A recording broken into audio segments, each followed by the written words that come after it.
my partner has a early Thanksgiving get together with part of his family today. Listen, I So get it. it's a busy, busy week. That's why we're trying to do stuff at the start of it. Which Okay, live. one's your TikTok? It's at DND Dynamite 80s. D&D done. Got it. Found it. I was keeping And it doing. may take it a minute. It's on a delay probably. Well, I'll be darned. Look, Okay, there you go. you were All just so right. technologically advanced. There we go. There we go. Mhm. Okay. Let me go ahead and get our intro stuff done, and then we'll get started. Okay, cool. All right. Very good. Hello, world. This is Kevin from Fiction Factory, and you're listening to DC and DH on the DND Dynamite 80s podcast. They have been best friends since childhood. They played the same sports, attended the same schools, and now they even teach together. You're listening live from Nashville, Tennessee to DC and DH on the D&D Dynamite 80s podcast. So guys, take it away. Yes. In for another show. And hey, welcome in on a Thanksgiving week. And we're trying our best to put a bunch of this stuff together early in the week, because we know Turkey Day's coming up and everybody will be real busy. So we're thrilled. Yeah, we had one last night. We've tried to push them out. We're getting close to that 100 mark.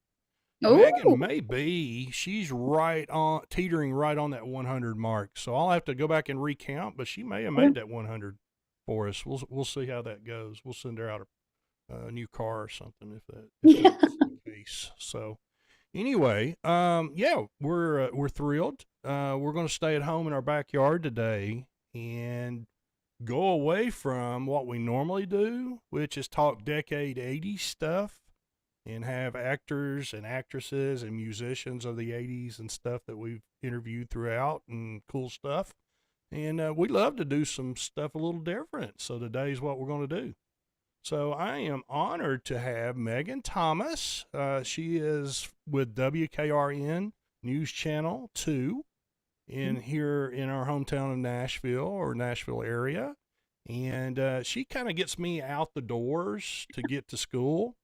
I guess like she does with all the kids and stuff too. So, yeah, I watch her on a regular basis. So, Meaghan, how are you?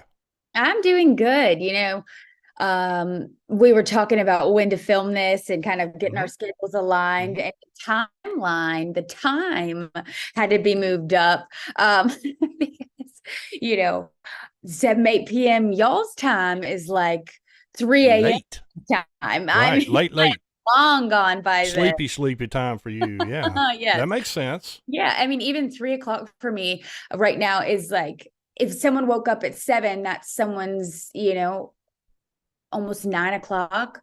My math's probably terrible on that. But when I think, like, Yeah, I get up at noon, right? So yeah, the timeline is shifted up by like 8 hours on sure, people.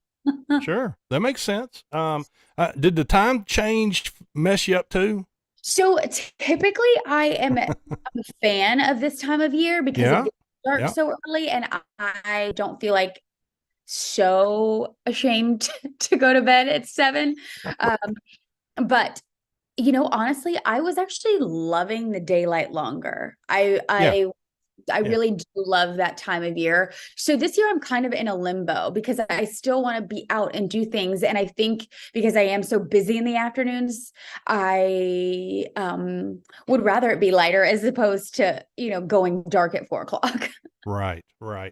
And I probably failed to mention at WKRN, she is one of their meteorologists, and we're going to talk about that cool stuff because I'm actually an environmental science teacher.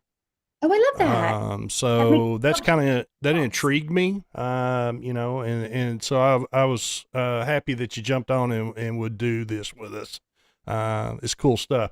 Because we talk a little of that stuff in our course, and kids are like, well, I don't know how weather starts and how it all happens, and they have no clue. And so it's pretty interesting to see them change over the course of it. When we talk that unit, that okay, atmospheric stuff. Okay, I got you. Yeah. So I talk to so schools all the let's time. start there first. How in the world did you get interested in wanting to do this stuff?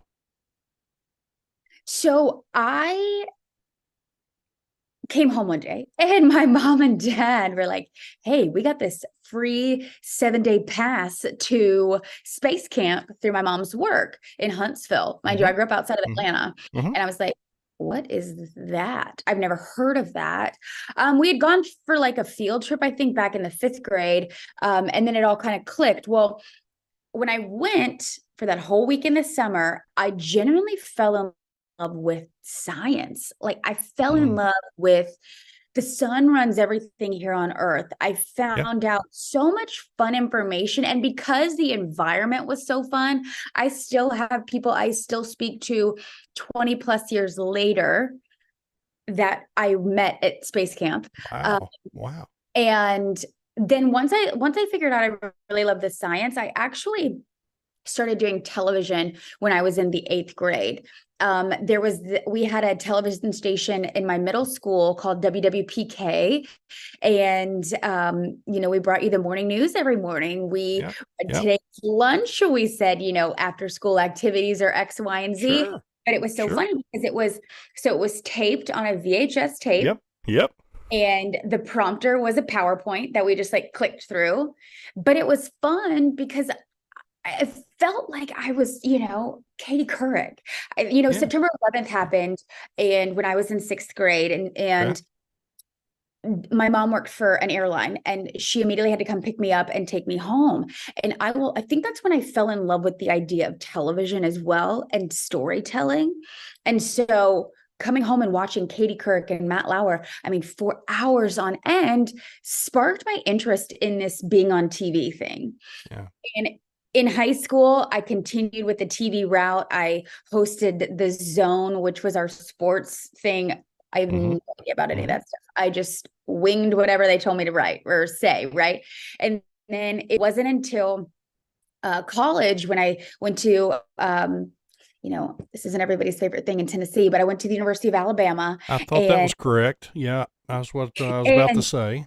They recruited me. They have a wonderful broadcasting program. And so I knew I was going to go to school for broadcasting, but then I took my first geography class at Alabama, and it was Geography 101, and it was a weather class. And at that moment I was like, oh my gosh, I can do both things, because I was already minoring in geography because I knew I loved it.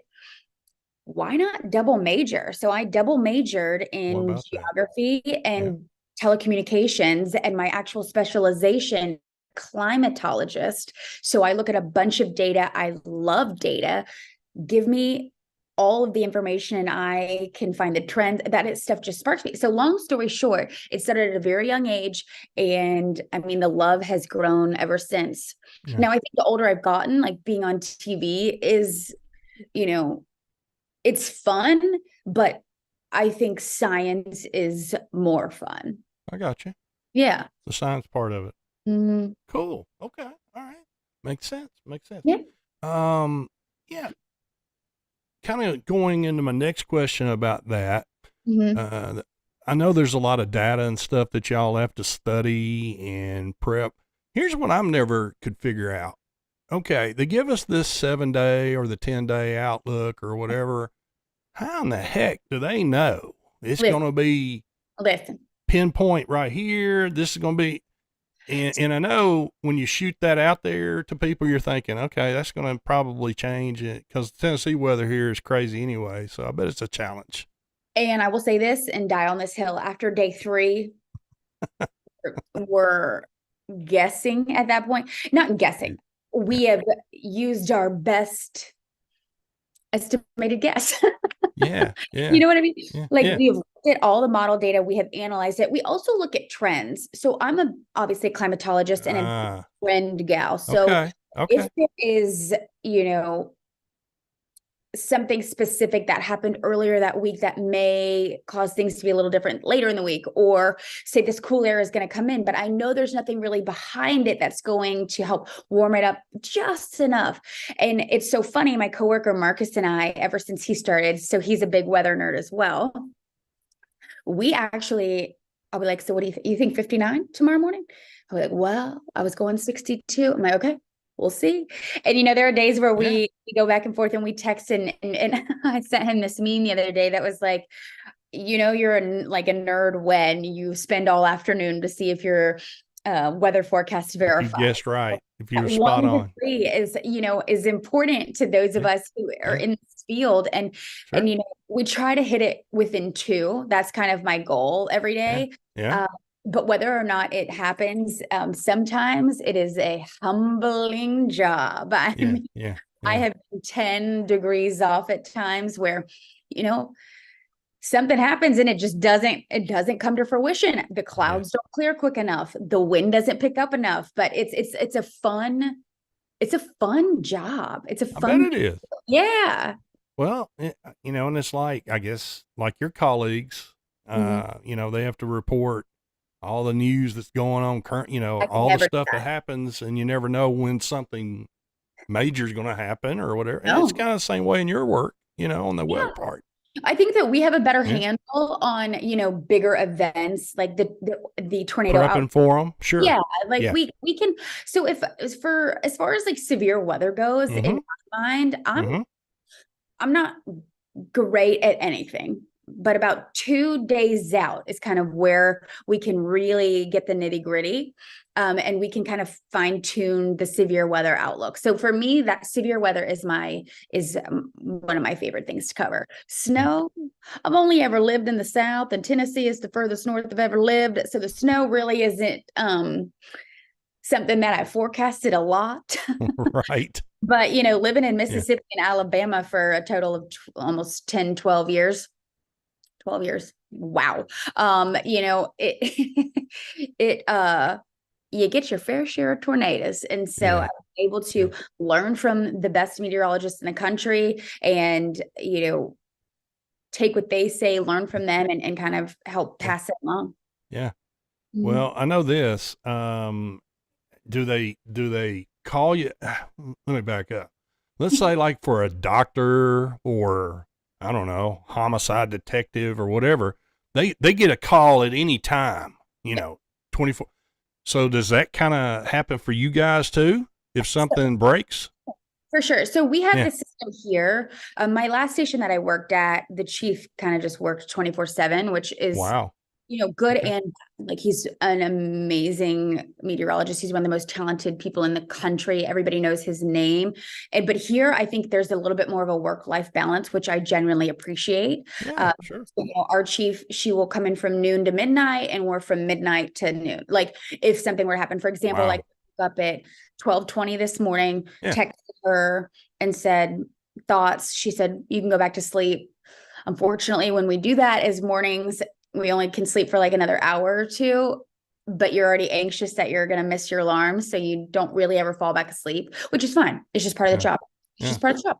But no, we have a really good system with like 12 hours kind of deal. Okay.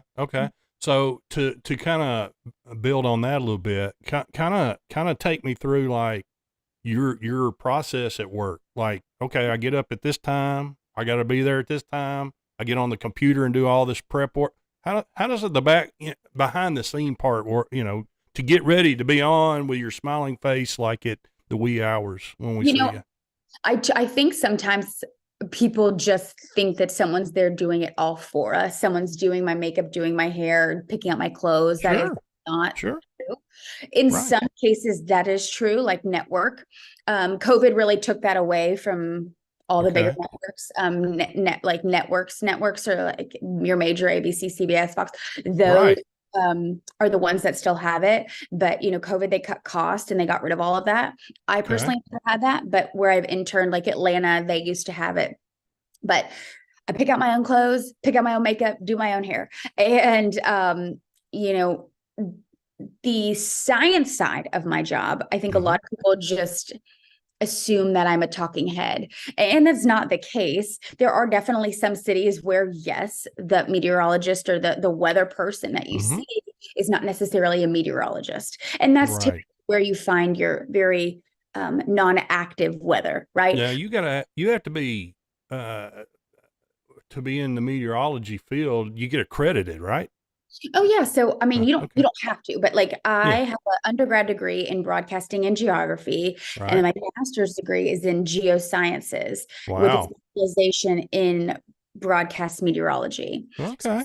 So, you know, Very specialized. Yeah, Gotcha. I went to school for this job. I genuinely have always wanted to do it.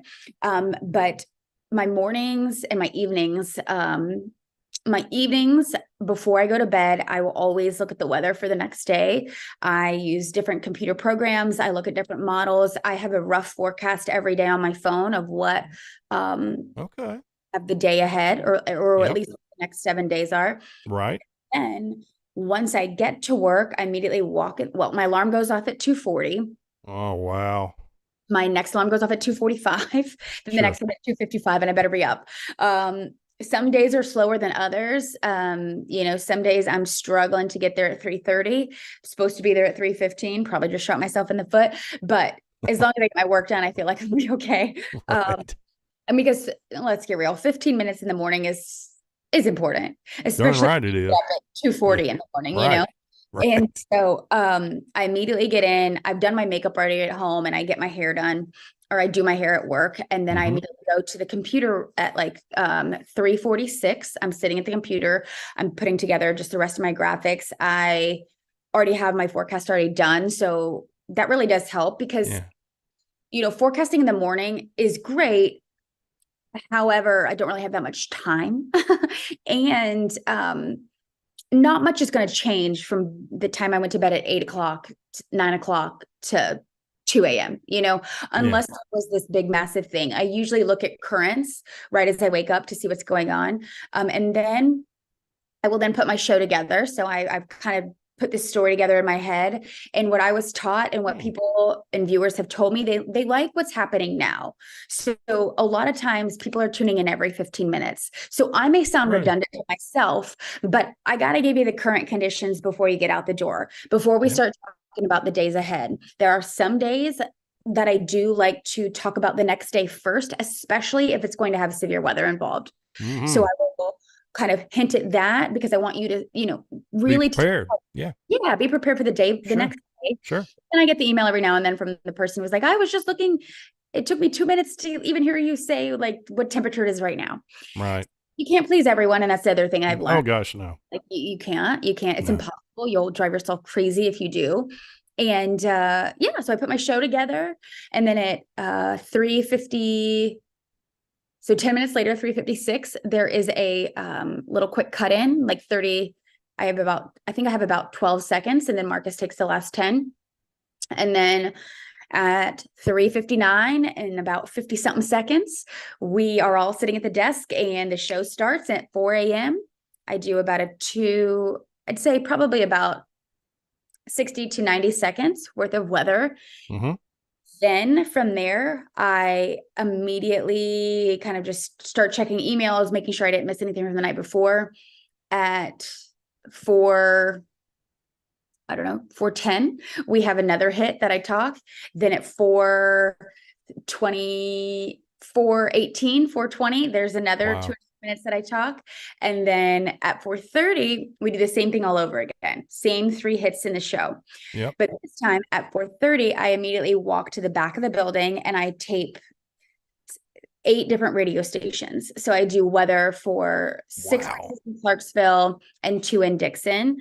And then from there, we do the same thing all over again.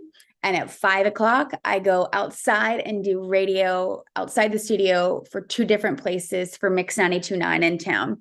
And that's what's funny is people will hear my voice sometime and they'll be like, I heard you on the radio. Like, they might not even hear me on TV. They like heard me on the radio.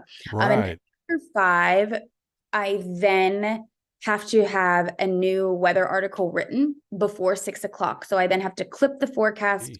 I have to then write an entire new weather article. And for example, yesterday I had to write a generic weather article and then an entire severe weather article to prep people for that. So there's a lot of writing, a lot of multitasking. And I think, I always got in trouble for talking too much and being so all over the place when I was younger. Yeah. And doing 6 things at one time. And I genuinely think that has benefited me in this career. I am able to multitask, but also pay attention to all those things at the same time. I can have someone talking in my ear and I can be writing an entire article. So I am so good at tuning somebody out, but still paying attention, but still being able to write, still being able to talk. And so there's a lot that goes into it. And I do that for 3 hours. And then from 7 to 9, we then do cut-ins for Good Morning America. Right. So it's 7:17, 7:23, 7:56. I have all the times memorized. But from 7, it's script, isn't it? It's just I just know it. I've been doing this for 10 years and I've only ever worked for ABC stations. Sure. So I've got it pretty much down. Wow. And it's it's pinpoint like that every day, the same times. Every day, same time. Gotcha. And That makes sense. Right on the dot. I start my Instagram show, in Jam. And I do that between the cut-ins for Good Morning America, where I interview artists and local eateries and things like that. Mm-hmm. Yeah. Since you've touched on it a little bit, I want you to go in a little bit more in depth. Because I'm going to go this green screen technology stuff too. But I'm going to go right to this question because I got to ask it. Do you ever get blamed for the weather? Oh, all the time. Do you really? What's an example? Oh my gosh, we had a guy call the station not too long ago and was like, I don't understand why you make it rain every single time I make a tea time. And I was like, huh? What? Control the rain. Yeah. Yeah. Let me pick that up. I always wondered that if meteorologists get the bad rap. Well, in our world with teaching kids and for us, we're like, we get a little irritated if this didn't mix with this and that front didn't get here in time, enough moisture, and off to school we got to go instead of snow. So I get it a little bit. People definitely love to share their opinion, and I think the joke that we get all the time is, how does it feel to get paid to be wrong all the time? First off, we're actually right a lot, because we do cover a lot of area. The temperature in Paris, Tennessee is not going to be the same in Crossville, Tennessee. So we get blamed a lot, but that's interesting in itself to me. Like just a few counties over, there will be a difference, pretty good difference in a temp. And I'm like, how in the heck does that happen? Yeah. One of my favorite things to say is we're not a 1-number state, never have been, never will be. So the temperature that we have forecasted specifically on that 7-day is Nashville, because that's the metropolitan area that we kind of cover. Gotcha. So now back to my question about the green screen stuff, because I've seen some of these, like, where they make these mistakes and bloopers and all this stuff. And like, here's my question. Have you ever just on purpose, like, wore something green just to see what you'd look like? No, I mean, I did that in grad school. We all got to do that. Oh, yeah, sure. But I have worn dresses that I thought were going to be okay, and it turned out to not be okay. Okay. I think I've clipped one back in Birmingham. Like, I clipped a video once. Yeah. I walked on the screen and I was like, oh, oops. And I backed out because I was like, what do I do now? Yeah. But the technology is so advanced that directors have what they can do is they can turn the green screen in the computer blue for the day. So my green wouldn't. Okay. Okay. So yeah, we've advanced enough nowadays that a lot of that stuff is okay. Gotcha. let me back you up a little bit because obviously I'm a lot older. You hurt my feelings when you said I was teaching sixth grade DERS when 9/11 happened. So yeah, I'm a little bit older. So the deal on this, you probably haven't heard this, but back when I was in school, they had like the dry erase marker type of meteorology going on. And one guy got really, really popular in town because he had, he would say, now that's the weather by George. And that was like his name was George. And like he'd flip his chalk and put it in his little pocket. He'd open it and catch it every time. Like when he was done, like talking on the map. And it became like a contest. Like people would wear the sports coat like on Ralph Emery's show or something, and they'd have competitions to see who could catch the minute, but he gave away his secret. Like when he retired, he's like, do you know, this is how I catch it successfully all the time. He had tape on it. He weighted down the chalk. That's impressive. Yeah, there you go. So we've gone from like by George chalk and dry erase marker boards to the deal now. So it's only going to get more advanced. Like it really, really. Yeah. People are smarter than me. So like everyone's smarter than me. And these engineers that create this stuff, it's amazing. It's amazing to watch. Yeah. Now, we as the public, we see your faces, but there's a lot of people involved in there. There's a lot. So in the morning, there's actually less people than in the afternoon because management's not there in the morning, which I love. Not that management's bad. My management here is the best that I've ever had anywhere. And I'm not just saying that. They kind of just like let us do our job, which I love. I love. Just trust me to do my job and I will do it. Yeah. The people that run the show are some of my favorite humans. They're the directors. And not only let's start through all the positions. You've got directors. The director now, back when I first started in television, you just directed. But directors now do audio. They do directing. They do the camera. We used to have camera operators, audio person, and a director. Now the director is all three people. We still have a teleprompter operator. And we have producers, and the morning show is 3 hours. And so every producer writes an entire hour. I mean, it is a lot of work. And then those producers for the morning show get to work at 10 PM. They do 10 to 7 or 10 to 8, something like that. Yeah. And then we have an executive producer who is over those three producers. And then you've got an alert desk person who's like a mini anchor, if you will. And then like a reporter, but inside. And then you've got a reporter who's outside with a photographer. We have at least 2 photographers, and we have someone who is an editor, meaning that we're pulling all the video that you're seeing and putting it to make sure the words match. And then you've got the anchors, and then you've got traffic, and then you've got myself.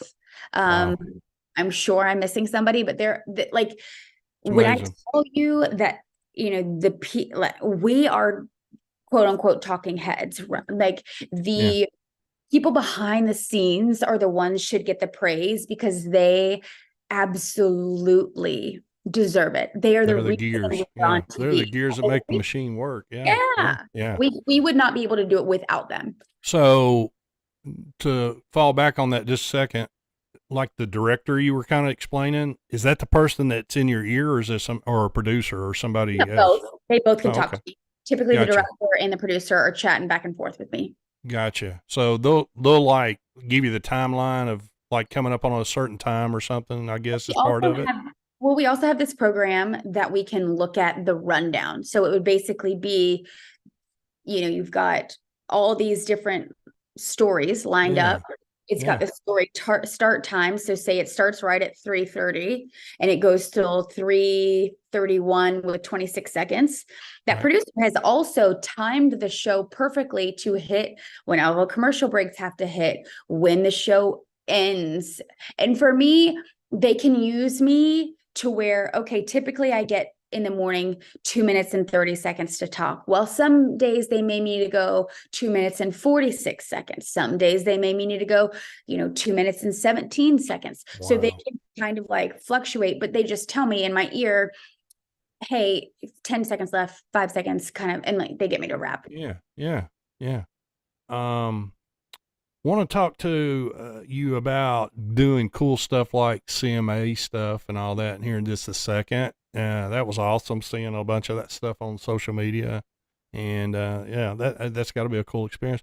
Before I do that, though, speaking of, I know you're a big advocate of hearing. So talk to me about the challenges you have with that in your job. Well, I think I've just lived with it for so long. So I wear bilateral hearing aids, and I have profound hearing loss in my left ear and severe hearing loss in my right ear. And I have just lips my entire life. And so I have obviously bilateral hearing aids to help now for the past 10 or so years. And the challenge comes when, maybe there's multiple people talking at the desk and they may have asked me something, but the one person was talking over the other person, and they may have said something to me, and I'm like, what'd you guys say? Like, I missed it, and that's kind of run into problems. But I think that our team is so good. The four of us are so good together that we can listen to one another, and, they're not afraid. Like, I'm not afraid to make a joke out of my hearing. I mean, I've lived with it for so long. Somebody else makes a joke out of it, we've got a problem. But me, I can make fun of myself, But as far as like, it's not something that I really see myself any different. Yeah. And what an awesome role model for kids that are challenged already at young ages with that, I would think. Yeah. Look, hey, she's made it. She's successful. She's got hearing issues. So that's got to be pretty cool. Yeah. To be able to be a role model that way, because you are, it is. I don't mean to be, but I appreciate you saying that. But I started my nonprofit and I started my book, The Heart of Hearing, kind of encourage those. So they all started around the same time. My nonprofit is called The Heart of Hearing, and the book is called Heart of Hearing. And the nonprofit raises money from ages 20 to 45 to provide hearing aids for the young professional who cannot afford them. And then the book, the goal with the book was some sort of catalyst to help start the nonprofit. Mm-hmm. Once I made all my money back, 100% of the proceeds from the book go into the nonprofit. Oh, wow. It's a children's book. It's very simple. It says the cat hears the crow chirp, just simple things. Sure. But at the end, it says I hear it all because I wear my aids. And that's to encourage the young kid to wear them, because when I was younger, I did not want to wear them. The sounds you're not used to hearing all the time, and then all of a sudden you hear them and you're like, oh my gosh, this is terrible. But you need them because it stimulates your nerves in your ears, and as long as your nerves are stimulated, your ears will decline, but they won't decline as rapidly. So it's important kids wear hearing aids, and that was really the backbone of the nonprofit. So we've given out 4 hearing aids in just 2 years to young professionals who have not been able to afford them. So it's been fantastic. And what I will do as well, or DH myself, we'll put this out and promote it on our stuff. The Heart of Hearing. The Heart of Hearing. TheHeartofHearing.org. The Heart of Hearing. Okay. Yeah, it's heart like this. Yes. Which is funny because they created the nonprofit because I misunderstood somebody. They said heart of hearing, but I heard heart of hearing, and it was like it spoke to me. It was like this was the sign that I needed to do. It was meant to be. Yeah. That was meant to be. Yeah. Fantastic. Yeah. So we'll put that out. We'll mention it, and I'm sure you've got logo or something, and we'll run that. We'll run that on our social sites too. What a great cause.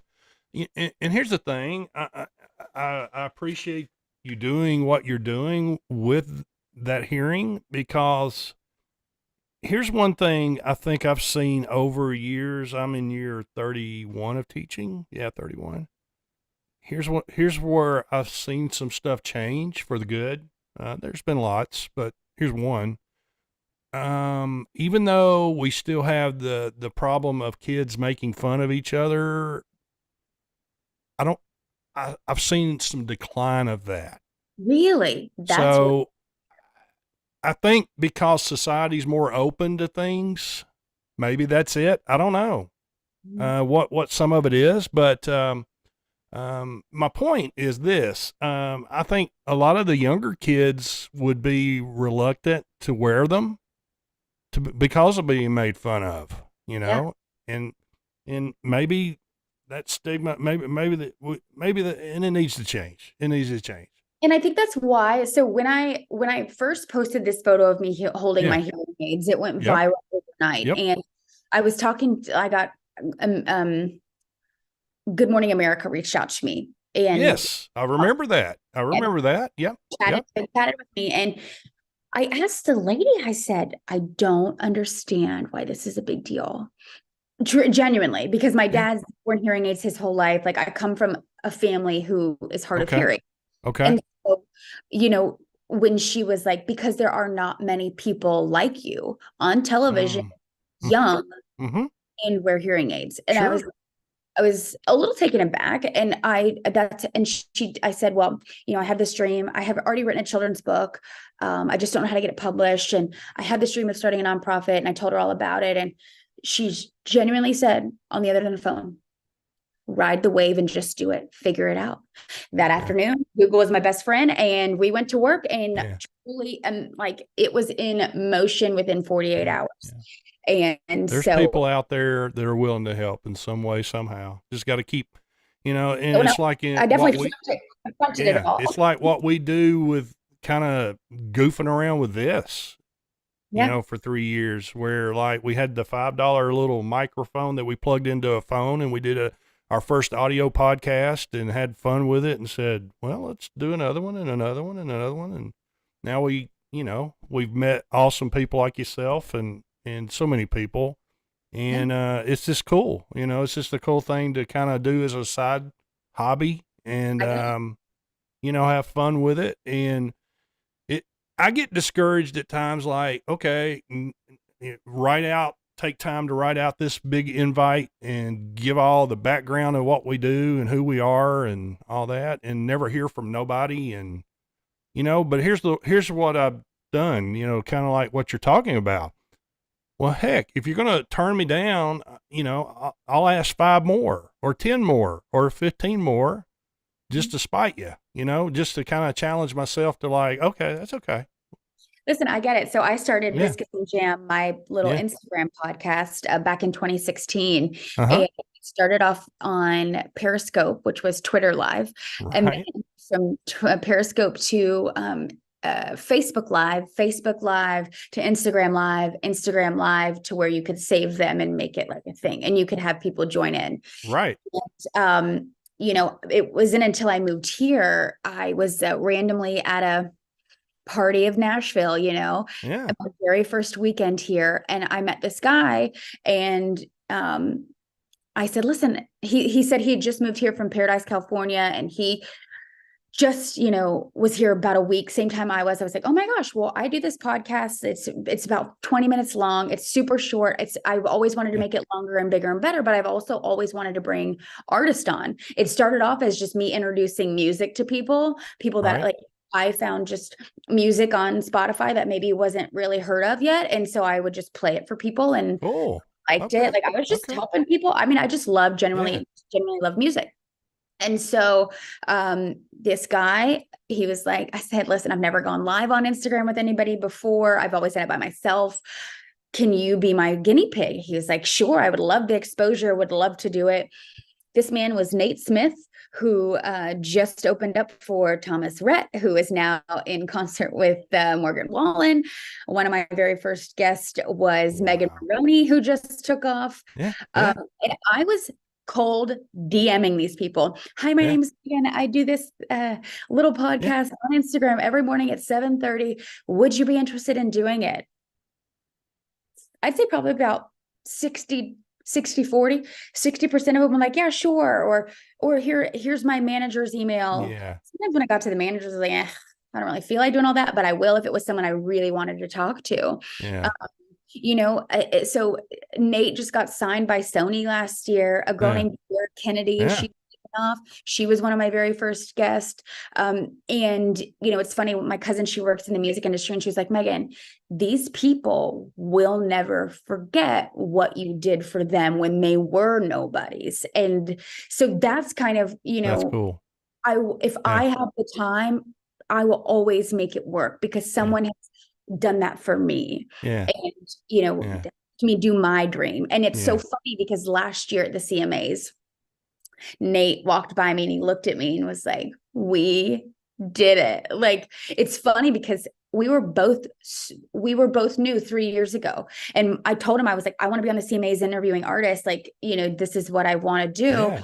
And he wanted to be at the CMAs as an invited guest. Sure. So for it to come through, that was his dream. Absolutely.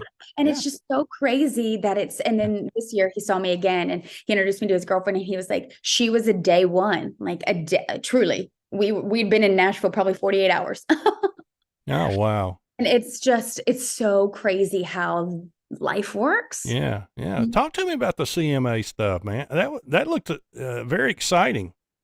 So when I first got to Nashville, one of the big things I wanted to do, and why Nashville, has always been on my list of places to live and where I kind of wanted to stay forever. Yeah. My mom's from Bedford County. She grew up in Chevville. That's why I say everybody, either hates it or they love it. I don't know. Back over towards. We go to church in the big, huge town of Wartrace. So I know all about that area. I was baptized on the Presbyterian Church in Chevville. Okay. Gotcha. Beautiful area. Yes. Beautiful area. It's gotten so much bigger than it was. But I always knew I wanted to live in Tennessee. I just love the rolling hills. I love the lake. I love that it is a city, like a bigger city as well. And the country music was definitely a draw to me. And so when I came up here and was interviewing and just chatting with the news director, I told him about Biscuits and Jam, and I was like, this is something that I've always wanted to do. And I would love to, continue it here. Yeah. It's great. I explained it. And ever since, he was like, we would love to have you involved with the CMAs. And what's funny is it's turned into, Neil and Nikki, especially Neil. Neil's been in Nashville, I think, longer than I've been alive. And he's been on air 20-something plus years, right? So he's been doing this forever. So he knows the Brenda Lees. He knows the Garth Brooks. He knows the older side of country music. Not older, but the more seasoned, if you will. Whereas the Nate Smiths, the Tara Kennedys, the Megan Maronis, the Lily Roses, they, they're in my generation. Sure. And they started with me. So it's kind of like the meeting of the minds where he can kind of handle the old school, and I've got the new school. And it's been wonderful. I've loved to get to meet everybody. And the weird part, I told this story on my Instagram, and I see Luke Bryan and his wife Caroline walk in, and I was like, hey, have fun tonight. Like, good luck hosting. And he's like, thanks, Meaghan, and like kept it moving. And I'm like, did he just say my name? Did he just say my name? And then they came back around, and his wife grabbed my arm, and she's like, and he's standing with her, and he's like, we watch you every single morning. That's right. That's right. Like, how cool is that? Yeah. I mean, it was one of those full circle moments where it's like, wait, what? I mean, I remember seeing Luke Bryan back in 2009 at the Bama Theater. He used to play Auburn Rodeo. This guy was like up and coming back in the later 2000s, right?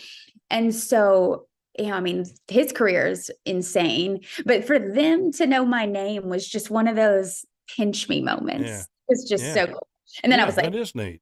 So now that I feel like we're friends, can we take a selfie? Right. Yeah, absolutely. Yeah, that is neat stuff. But it's true. Yeah. We all depend on, like, that out the door.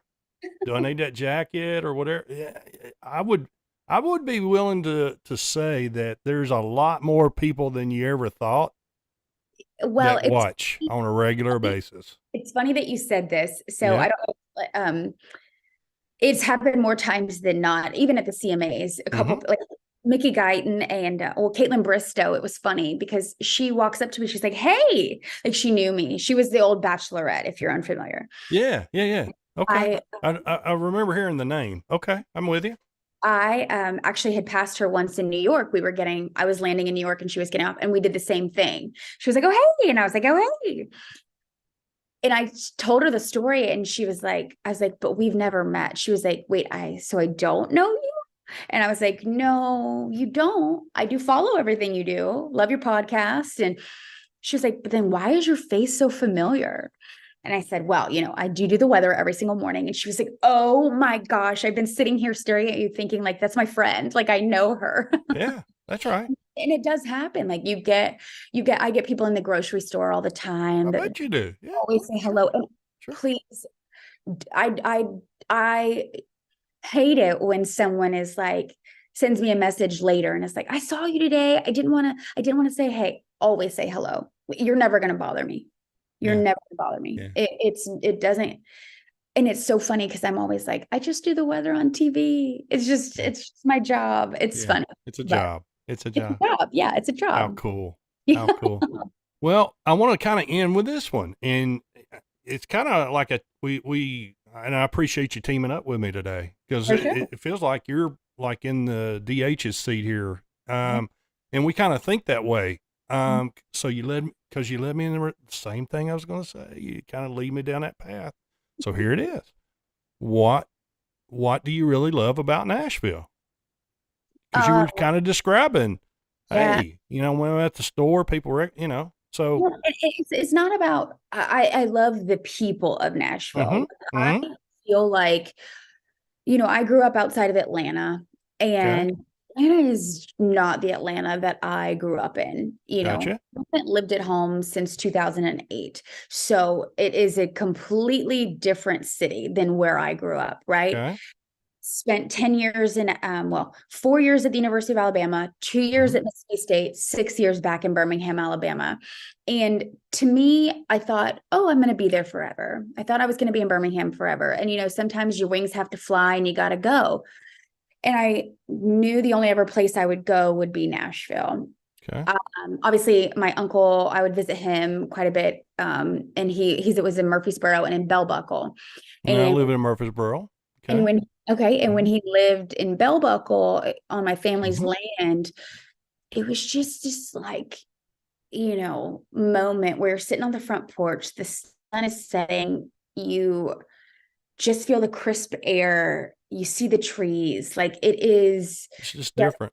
Magical yeah, spot. It's different. And you feel like just in tune, if you will. I know that sounds so crazy, but I just love the genuineness of people. Yep.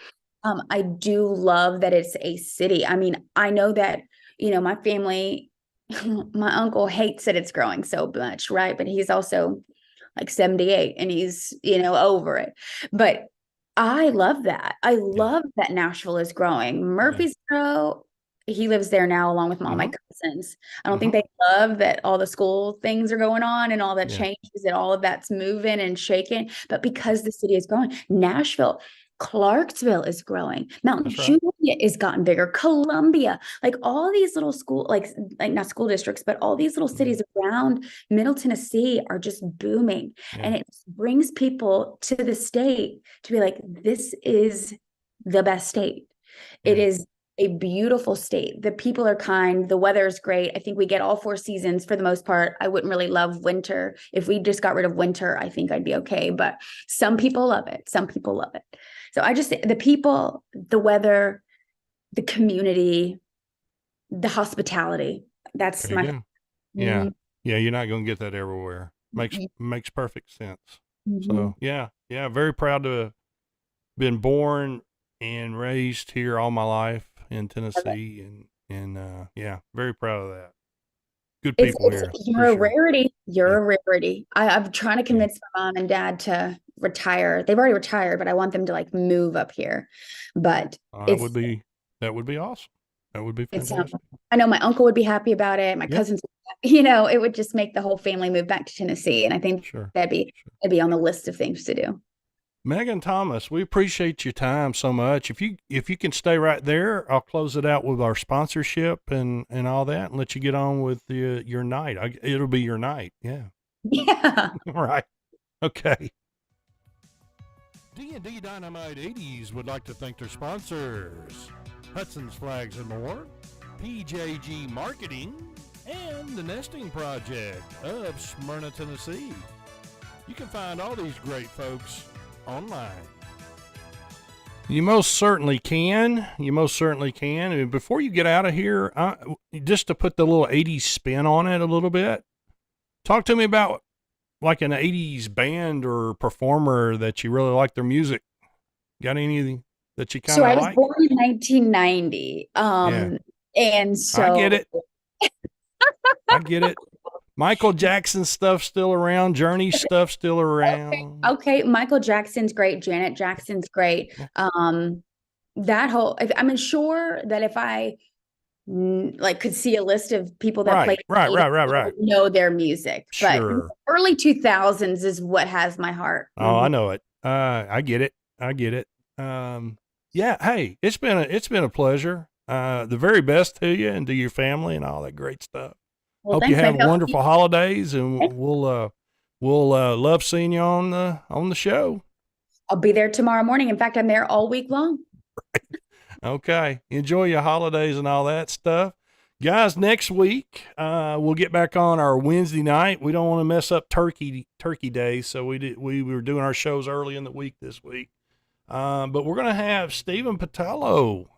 He is the editor and owner of Music Video Time Machine. So he is an expert in the music video world. So we're going to do a timeline of all the great music videos that are out there and that have been out there and all that good stuff. It's going to be interesting stuff. But once again, Meaghan Thomas from WKRN, the meteorologist, one of the meteorologists there, News 2 in Nashville, wonderful and beautiful Nashville. We appreciate you taking some time with us today. Of course, thanks. We'll have to get together in Murfreesboro. Have There lunch. we go. There we go. Spot, the number one barbecue spot. There we go. All right. Take care. We'll see you. Everybody, we'll see you next week. Keep playing those 80s. And DH, hope you didn't eat too much turkey. I'll talk to you later on as we go